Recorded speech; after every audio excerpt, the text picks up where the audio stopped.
ಇವತ್ತು ನನ್ನ ಮಗಳು ಮಗ ಮತ್ತು ಬುಜ್ಜಿ ಎಲ್ಲ ಈ ಥರ ಕೇಸರಿ ಟವಲ್ ಹಾಕ್ಕೊಂಡು ಮಜಾ ಮಾಡ್ತಿದ್ದಾರೆ. ಫೋಟೋಸ್ ಎಲ್ಲ ತೆಗೆಸ್ಕೊಂಡು. ನಾವು ಅಮ್ಮನ ಮನೆಗೆ ಹೋಯಿತು ಅಂದರೆ ಇದೇ ಥರ ಯಾವಾಗಲೂ ಅಷ್ಟೇ, ಹೋಗೋದು ರೂಮಲ್ಲಿ ಟವಲ್ಗಳು ತಗೊಬಂದು ಈ ಥರ ಎಲ್ಲ ಹಾಕ್ಕೊಂಡು ಫೋಟೋ ತೆಗೆಸ್ಕೊಳ್ತಾ ಇರ್ತಾರೆ. ಸೊ ನಾವು ಇವತ್ತು ಎಲ್ಲಿಗೆ ಹೋಗ್ತಿದ್ದೀವಿ, ಯಾಕೆ ಹುಡುಗರು ಈ ಥರ ಎಲ್ಲ ರೆಡಿಯಾಗಿ ಫೋಟೋ ತಗೋತಿದ್ದಾರೆ ಅಂತ ವೆಯ್ಟ್ ಮಾಡ್ತಿದ್ರೆ ಖಂಡಿತ ಈ ವ್ಲಾಗ್ನ ಸ್ಕಿಪ್ ಮಾಡಿದೆ ನೋಡಿ, ಆವಾಗ ನಿಮಗೆ ಗೊತ್ತಾಗುತ್ತೆ ನಾವೆಲ್ಲ ಹೋಗ್ತಿದ್ದೀವಿ, ಏನು ಮಾಡ್ತಿದ್ದೀವಿ ಅಂತ ಹೇಳಿ. ಸೊ ಫೈನಲಿ ನನ್ನ ಮಗಂದು ಒಂದು ಒಳ್ಳೆ ಫೋಟೋ ಸಿಕ್ತು, ಅದೇ ಖುಷಿ ನನಗೆ. Hello friends, welcome back to my YouTube channel. ಇವತ್ತು ನಾವು ಫ್ಯಾಮಿಲಿ ಎಲ್ಲರೂ ಕುಂದೂರಿಗೆ ಬಂದಿದ್ದೀವಿ. ಕುಂದೂರು ಅಮ್ಮನ ಮನೆ ದೇವರು. ನನಗೆ ನನ್ನ ಮಗನಿಗೆ ಮುಡಿ ಕೊಡಬೇಕಿತ್ತು. ಇದು ನನ್ನ ಮಗನಿಗೆ 3ನೇ ಮುಡಿ ಆ್ಯಂಡ್ ತಮ್ಮನ ಮಗಳಿಗೂ ಕೂಡ ಕೊಡಬೇಕಿತ್ತು. ಸೊ ಹಾಗಾಗಿ ಎಲ್ಲರೂ ಮುಡಿ ಕೊಡೋಣ ಅಂತ ಹೇಳಿ ಕುಂದೂರಿಗೆ ಬಂದಿದ್ದೀವಿ. ಇವಾಗ ಫೋಟೋಸ್ ಎಲ್ಲ ತೆಗಿತಾ ಇದ್ದೀವಿ ಇಬ್ರದ್ದು. ಯಾಕೆ ಅಂದರೆ ಬಿಫೋರ್ ಹೆಂಗೆ ಕಾಣಿಸ್ತಿದ್ದಾರೆ, ಆಫ್ಟರ್ ಹೆಂಗೆ ಕಾಣಿಸ್ತಾರೆ ನೋಡಬೇಕು ಅಂತ. ನನ್ನ ಮಗನಿಗಂತೂ ಕೂದಲು ನಿಜವಾಗ್ಲೂ ತುಂಬ ಹೆವಿನೇ ಬೆಳ್ಕೊಂಬಿಟ್ಟಿತ್ತು.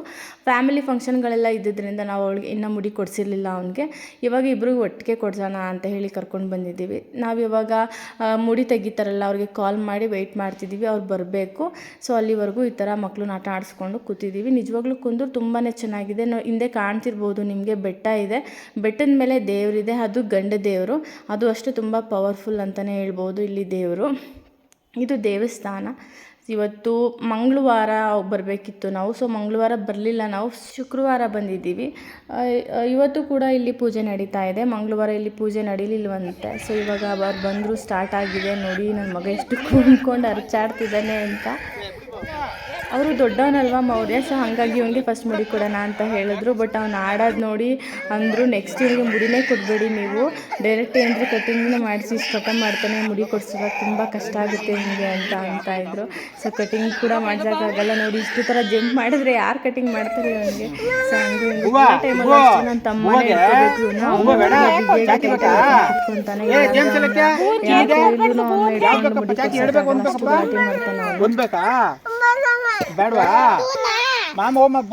ಇಲ್ಲಿ ನೋಡಿ ನನ್ನ ಮಗಳು ತಲೆಗೆ ಎಷ್ಟು ಚೆನ್ನಾಗಿ ಕಟ್ಕೊಂಡು ನಿಂತಿದ್ದಾಳೆ ಅಂತ. ಅವಳೆ ಕಟ್ಕೊಂಡು ನಿಂತಿದ್ದಾಳೆ. ಆಲ್ಮೋಸ್ಟ್ ಮುಡಿ ಮುಗಿತಾ ಬಂತು, ಇನ್ನು ಸ್ವಲ್ಪ ಇದೆ. ಸೊ ನನ್ನ ತಮ್ಮನ ಮಗಳನ್ನ ನನ್ನ ಮಗ ಭೂವ ಅಂತ ಕರೀತಾನೆ. ಹೊಸದಾಗಿ ಅವನೇ ನಾಮಕರಣ ಮಾಡಿ ಇಟ್ಟಿದ್ದಾನೆ. ನೇಮ್ ತುಂಬ ಡಿಫ್ರೆಂಟ್ ಆಗಿದೆ, ಚೆನ್ನಾಗಿದೆ, ಭೂವ ಅಂತ ಕರೀತಾನೆ. ಸೊ ಅವಳ ಹೆಸರು ಹೇಳ್ಕೊಂಡು ಸಮಾಧಾನ ಮಾಡ್ತಿದ್ದೀವಿ ನಾವು ಅವನಿಗೆ.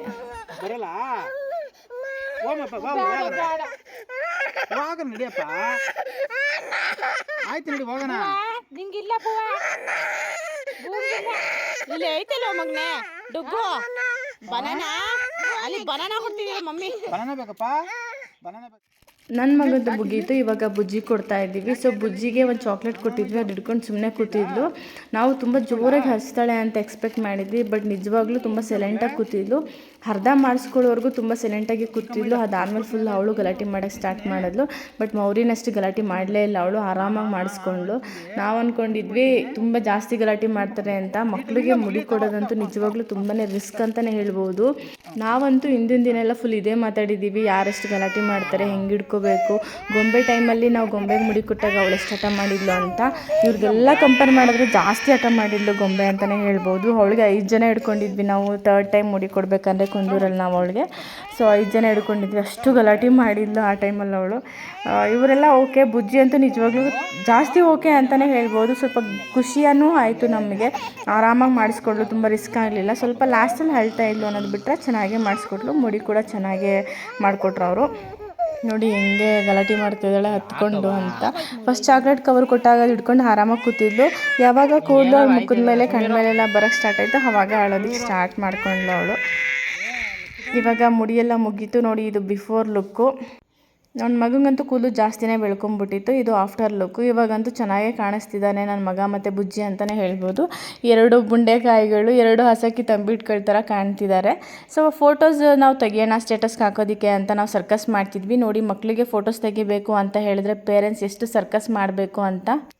3 ಜನನೂ ಒಟ್ಟಿಗೆ ನಿಲ್ಲಿಸಿದ ತಕ್ಷಣ ಮತ್ತು ಮೌರಿನ ಮತ್ತು ಗಹನ ಇಬ್ಬರೂ ಕೂಡ ಒಟ್ಟಿಗೆ ನಿಲ್ಲಿಸಿ ಫೋಟೋಸ್ ತೆಗಿಯೋಣ ಅಂತೆಲ್ಲ ಏನೇನೋ ಪ್ಲ್ಯಾನ್ ಮಾಡಿದ್ವಿ. ಒಬ್ಬರು ಸರಿ ಇದ್ದರೆ ಇನ್ನೊಬ್ಬರು ಸರಿಯೇ ಇರ್ತಾ ಇರಲಿಲ್ಲ. ನೋಡಿ ಒಬ್ಬರು ನಗ್ತಿದ್ರೆ ಒಬ್ಬರು ಹೇಳ್ತಾರೆ, ಒಬ್ಬರು ಸುಮ್ಮನೆ ಇರ್ತಾರೆ, ಇಲ್ಲಾಂದರೆ ಕಣ್ಣು ಮುಚ್ಕೊಳ್ಳೋದು ಇಲ್ಲ ಓಡೋದು, ಇದೇ ಕೆಲಸ ಮಾಡ್ತಾಯಿದ್ರು ಅಲ್ಲಿ.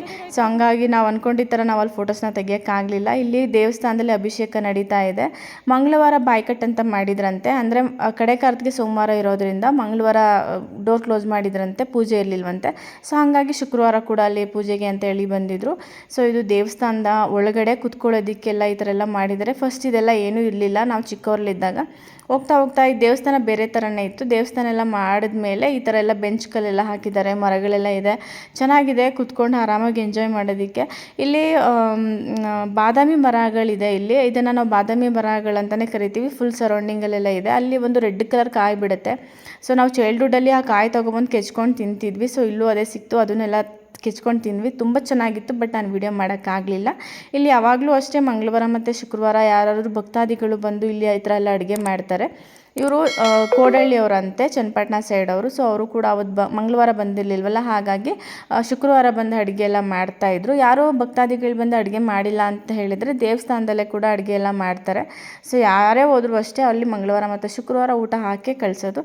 ಅದಂತೂ ತುಂಬ ಚೆನ್ನಾಗಿ ಅನಿಸುತ್ತೆ. ನಮಗಂತೂ ಹೊಟ್ಟೆ ತುಂಬ ಹಸ್ತಿತ್ತು. ಎಷ್ಟೊತ್ತು ಬೇಗ ಅಡುಗೆ ರೆಡಿ ಆಗುತ್ತೆ ಅಂತ ನಾವು ವೆಯ್ಟ್ ಮಾಡ್ತಾಯಿದ್ವಿ. ಇಲ್ಲಿ ಅವ್ರ ಕಡೆಯವರೆಲ್ಲ ವೆಯ್ಟ್ ಮಾಡ್ಕೊಂಡು ಆರಾಮಾಗಿ ಕೂತಿದ್ರು.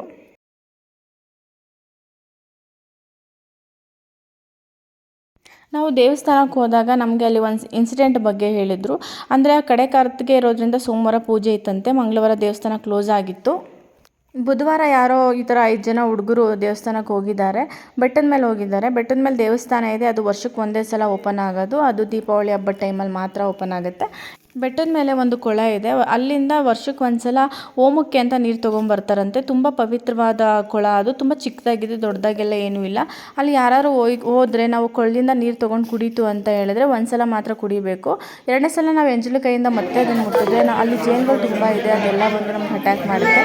ಸೊ ಅಲ್ಲೂ ಅವತ್ತು ಹಾಗೆ ಆಗಿದೆ. ಯಾರೋ ಹುಡುಗರು ಹೋಗಿದ್ದಾರಲ್ಲ, ಅವ್ರಿಗೆ ನೀರು ತೊಗೊಂಡೇನೋ ಕುಡ್ದು ಎರ್ಚಾಡ್ಕೊಂಡೆಲ್ಲ ಮಾಡಿದ್ದಾರೆ. ಸೊ ಅಂಥ ಟೈಮಲ್ಲಿ ಅಲ್ಲಿ ಬಂಡೆಗಳು ಉರುಳ್ಕೊ ಬಂದಿದೆಯಂತೆ. ನಮಗೆ ಅಲ್ಲಿ ಹೇಳಿದ್ರು ಬುಧವಾರ ಈ ಥರ ಎಲ್ಲ ಆಯಿತು, ಒಬ್ಬಂಗಂತೂ ತುಂಬ ಏಟಾಗಿದೆ, ಬಂಡೆಗಳೇ ಉಳಿಸ್ಕೊಂಡು ಬಂದಿದೆ ಅವ್ರನ್ನ ಅಂತ. ಸೊ ನಾವು ಶುಕ್ರವಾರ ಬಂದಮೇಲೆ ಶನಿವಾರ ನಾವು ಯಾವುದೋ ಒಂದು ರೀಲ್ಸಲ್ಲಿ ನೋಡ್ಬಿಟ್ಟು ನಮಗಂತೂ ನಿಜವಾಗ್ಲೂ ಗಾಬರಿನೇ ಆಯಿತು. ಯಾಕಂದರೆ ಅಷ್ಟು ಪವಿತ್ರವಾದ ದೇವಸ್ಥಾನ ಸ್ಥಳ ಅಂತಲೇ ಹೇಳ್ಬೋದು. ಅಲ್ಲಿ ಹೋದರೆ ನಾವು ತುಂಬ ಪರಿಶುದ್ಧವಾಗಿ ಪೂಜೆ ಮಾಡ್ಕೊಂಡು ಬರಬೇಕು. ಇಲ್ಲ ಅಂದರೆ ಆ ಥರ ಎಲ್ಲ ಏನೂ ಮಾಡೋಕ್ಕೆ ಹೋಗಬಾರ್ದು. ಇಲ್ಲ ಅಂದರೆ ಆ ಥರ ಬಂಡೆ ಉಳ್ಕೊಂಡು ಏಟಾಗೋದು, ಇಲ್ಲ ಜೇನು ನಮಗೆ ಅಟ್ಯಾಕ್ ಮಾಡೋದು, ಆ ಥರ ಇನ್ಸಿಡೆಂಟ್ಗಳು ಆಗುತ್ತೆ. ಸೊ ಇದು ಹೇಳಿದ್ರು. ನಾವು ಒಂದು ರೀಲ್ಸಲ್ಲಿ ಕೂಡ ನಾವು ನೋಡಿದ್ವಿ. ಶನಿವಾರ ಅದು ತುಂಬಾ ವೈರಲ್ ಆಗಿತ್ತು. ನೋಡಿ ನನಗೆ ಗಾಬರಿ ಆಯಿತು. ಕೇಳೋದಕ್ಕೂ ನೋಡೋದಕ್ಕೂ ತುಂಬಾ ವ್ಯತ್ಯಾಸ ಇರುತ್ತೆ ಅಲ್ವಾ. ಸೊ ಹಂಗಾಗಿ ನೋಡಿ ಇವಾಗ ಪೂಜೆ ಎಲ್ಲ ಆಯಿತು. ನಮ್ಮ ಮಕ್ಕಳಿಗೆ ಮುಡಿ ಕೊಡಿಸಿದ್ವಲ್ಲ, ಹಾಗಾಗಿ ನಿಜವಾಗ್ಲೂ ತುಂಬ ಚೆನ್ನಾಗೇ ಪೂಜೆ ಮಾಡಿಕೊಟ್ರು ನಮಗಂತೂ. ಇಬ್ಬರು ಮಕ್ಳಿಗೂ ಈ ಥರ ಹೂವೆಲ್ಲ ಹಾಕಿ, ಅಕ್ಷತೆ ಎಲ್ಲ ಹಾಕಿ, ದೇವಸ್ಥಾನ ಸುತ್ತ ಎಲ್ಲ ಕರ್ಕೊಂಡು ಪ್ರದಕ್ಷಿಣೆ ಎಲ್ಲ ಹಾಕ್ಸಿ ತುಂಬ ಚೆನ್ನಾಗಿ ಪೂಜೆ ಮಾಡಿಕೊಟ್ರು. ನನ್ನ ಮಗಂಗಂತೆ ಪೂಜೆ ಅಂದರೆ ತುಂಬಾ ಇಷ್ಟ. ಅವನಂತೂ ಚೆನ್ನಾಗೇ ಕೈ ಮುಗಿತಾನೆ, ಎಂಜಾಯ್ ಮಾಡ್ತಾ ಇರ್ತಾನೆ ಯಾವಾಗಲೂ. ನೀವು ನೋಡಿರ್ಬೋದು ಬ್ಲಾಗ್ಸಲ್ಲೆಲ್ಲ ಒಂದು ದೇವ್ರ ಮನೆ ಅಲ್ವಾ, ಅಲ್ಲೆಲ್ಲ ತುಂಬ ಚೆನ್ನಾಗಿ ಗಂಟೆ ಹಿಡ್ಕೊಂಡು ಪೂಜೆ ಮಾಡ್ಕೊಂಡು ಓಡಾಡ್ತಿರ್ತಾನೆ. ಸೊ ಪೂಜೆ ಎಲ್ಲ ಆಯಿತು ನಮ್ಮದು, ಎಲ್ಲ ಬಂದ್ವಿ ಆಚೆ ಸ್ವಲ್ಪ ಹಂಗೆ ರಿಲ್ಯಾಕ್ಸ್ ಮಾಡೋಣ ಅಂತ ಹೇಳಿ. ಅಲ್ಲಿ ನೋಡಿ ನನ್ನ ಮಗ ಅಲ್ಲಿ ಕುಂಕುಮದ ಬಟ್ಲಿದೆ ಅಲ್ವಾ, ಸೊ ಅಲ್ಲಿ ಇದ್ರ ಕುಂಕುಮ ತಗೊಂಡು ಮುಖಕ್ಕೆಲ್ಲ ಹೆಂಗೆ ಮಾಡ್ಕೊಂಡಿದ್ದ ಅಂತ ಹೇಳಿದ್ರೆ, ನಾನೊಂದು ಶಾರ್ಟ್ಸಲ್ಲಿ ಹಾಕಿದ್ದೆ ಅವನು ದೇವ್ರ ಮನೆಗೆ ಹೋಗಿ ಇಷ್ಟು ತರಲೆ ಮಾಡ್ತಾನೆ ಅಂತ. ಸೊ ಅದೇ ಥರ ಅಲ್ಲಿ ಕುಂಕುಮ ಎಲ್ಲ ತೊಗೊಂಡು ಮುಖದ ಮೇಲೆಲ್ಲ ಹಾಕ್ಕೊಂಡು ಬಂದಿದ್ದ ಅವನು. ಸೊ ನೋಡಿ ಎಷ್ಟು ಚೆನ್ನಾಗಿ ತೊಗೊಂಡು ಹಾಕ್ತಿದ್ದಾನೆ. ನನ್ನ ಮಗಳಿಗೆ ಅಲ್ಲಿ ಒಂದು ಹೂವು ಎಲ್ಲ ಹಾಕಿದ್ರಲ್ಲ, ಸೈಡ್ ಆಗಿಬಿಟ್ಟಿತ್ತು ಅಂತ ಅದನ್ನು ಕರೆಕ್ಟ್ ಮಾಡ್ತಿದ್ದಾಳೆ.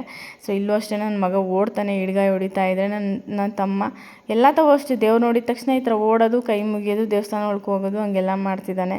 ಸೊ ಅದರ ಚಿಕ್ಕ ಮಕ್ಕಳು ಬಂದರೆ ತುಂಬಾ ಖುಷಿಯಾಗಿ ಎಂಜಾಯ್ ಮಾಡ್ತಾನೆ. ಸೊ ಪೂಜೆ ಎಲ್ಲ ಆಯಿತು, ನನ್ನ ಮಕ್ಕಳೆಲ್ಲ ಚೆನ್ನಾಗಿ ಎಂಜಾಯ್ ಮಾಡ್ಕೊಂಡು ಆಟ ಆಡ್ಕೊಂಡಿದ್ರು. ಇವಾಗ ನಾವು ಪ್ರಸಾದ ತೊಗೋತಾ ಇದ್ದೀವಿ, ಅಂದರೆ ಊಟ ಮಾಡ್ತಾ ಇದ್ದೀವಿ. ಸೊ ಇವತ್ತಿನ ವ್ಲಾಗ್ನ ನಾನು ಇಲ್ಲಿಗೆ ಎಂಡ್ ಮಾಡ್ತಿದ್ದೀನಿ. ಈ ವ್ಲಾಗ್ ಯಾರಿಗೆಲ್ಲ ಇಷ್ಟ ಆಯಿತು ಅವರು ಪ್ಲೀಸ್ ಲೈಕ್, ಶೇರ್, ಕಮೆಂಟ್ ಮಾಡೋದನ್ನು ಮರಿಬೇಡಿ. ಹಾಗೆ ನನ್ನ ಚಾನಲ್ಗೆ ಸಬ್ಸ್ಕ್ರೈಬ್ ಆಗಿ.